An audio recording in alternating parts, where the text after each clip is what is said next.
ជ្រោជ្រាំងចិនដាយភ័នភាំងស្ទើរតែដាច់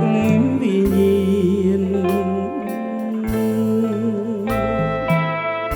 នាវីលឿនស្រើឃ្លាតពីភូមិឋានឃ្លា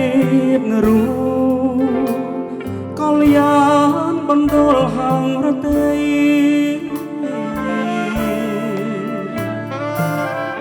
កាត់ទាំងរលកបោកបែកកាត្រែងទ្រង់សែននៅឈំបែងនៅកណ្ដាលជលសាយឃើញមេឃជាប់ទឹកសែនចរណៃមិនគូនិស័យបំបែកបំណង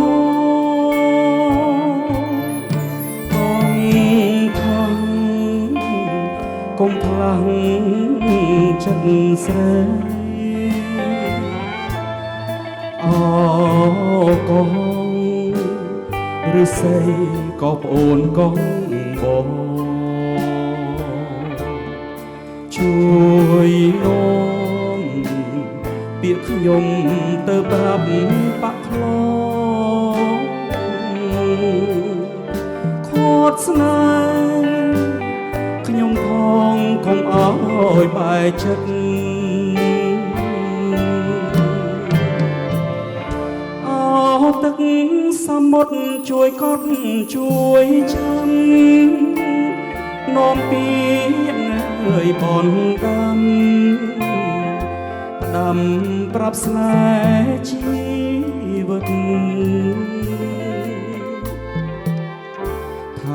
បងវិលវិញរួមស្នេហ៍រួមស្និទ្ធវិញខ្សែជីវិតយើងសាជាថ្មី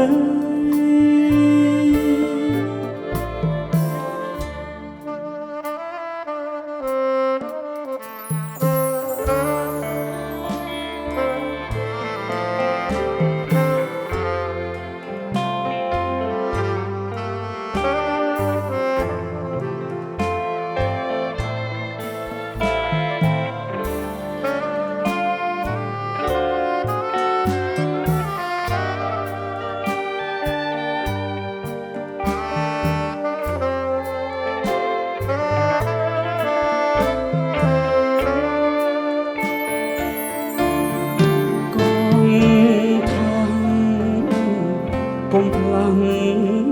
ចិត្តស្រីអកងឬស័យក៏ប្អូនកងបងជួយនាំពាក្យខ្ញុំទៅប្រាប់បាក់ខ្លខត់ស្នេហ៍ខ្ញុំផងកុំអើយបែកចិត្តអោទឹក